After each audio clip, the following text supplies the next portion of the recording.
Evo, s nama je Samsung Innov 8. Ovo je verzija sa 8 GB interne memorije. Postoji i verzija sa 16 GB interne memorije. Što se tiče dimenzija, težina, visina, debljina i tako dalje, može se usporediti, identičan je sa Nokijom N96. Ekran mu je isto 2,8 inča, 16 miliona boja. I što se još može usporediti sa Nokijom je to što ga pokreće Symbian S60 3rd Edition Future Pack 2.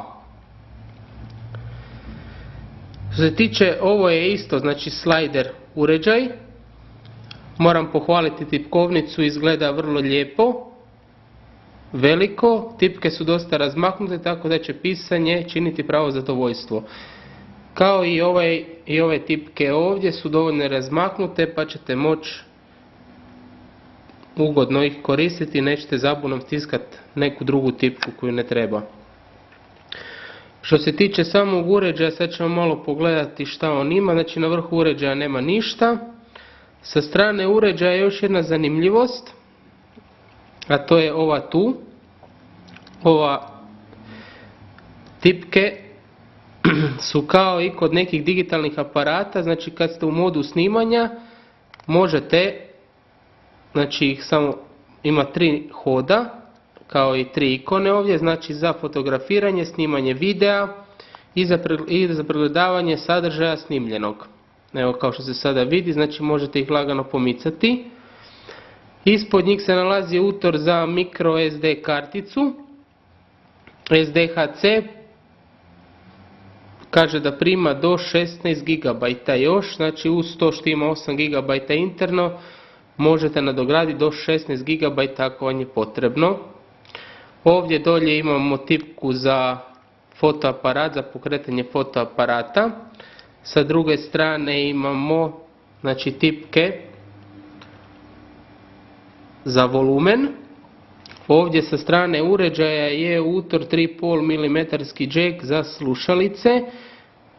Sa strane se nalazi kao kod serije N95, što po meni baš i nije dobro, rađe bi da se nalazi ovdje na vrhu uređaja.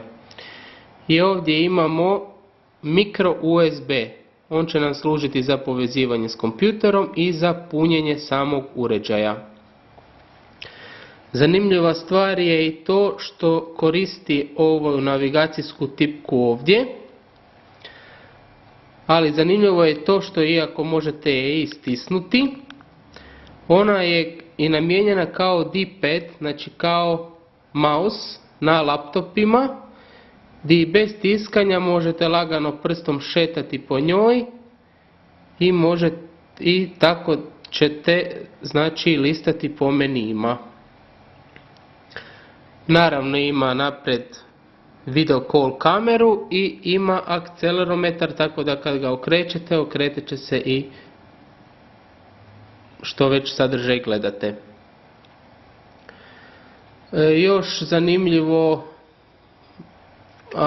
iza nisam pokazao, što se tiče fotoaparata je 8 megapiksela sa 9 puta digitalnim zoomom i 2 LED flash.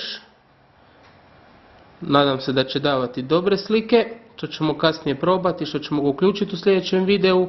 I ovdje su 2 stereo zvučnika. Znači isto posjeduje Wi-Fi, GPS i DVX. Imamo i zaštitu za leću koja se automatski otvara čim se pokrene fotoaparat. To je od uređaja to. U sljedećem videu ćemo ga malo uključiti i pogledati šta nam nudi Future Pack 2. Evo, tipkovnica je stvarno za svaku pohvalu. Slider nema nikakvih micanja. Čvrsto je. Baterija ide ovdje ispod ovog metalnog poklopca, ovo se pomakne, izađe nova baterija, unutra ide ispod i SIM kartica, baterija od 1200 mAh, što bi trebalo pokazati da ćete moći dugo prčkati i uživati u njemu, da se neće brzo istrošiti baterija. Evo, znači sljedeći video je šta nam nudi Future Pack 2, toliko za sada. Još samo da vam usporedim Znači ovo je Samsung, ovo je HTC Touch Dual. Malo skoro su iste veličine, jedino je ovaj za nijansu malo tanji od njega, ali skoro isto. Isto ima sve ravne površine koji i ovaj, koliko se vidi. Ravan je, tako da kada ga prislonite na uho neće vas ništa grebati, jedino ova kamera možda malo strši.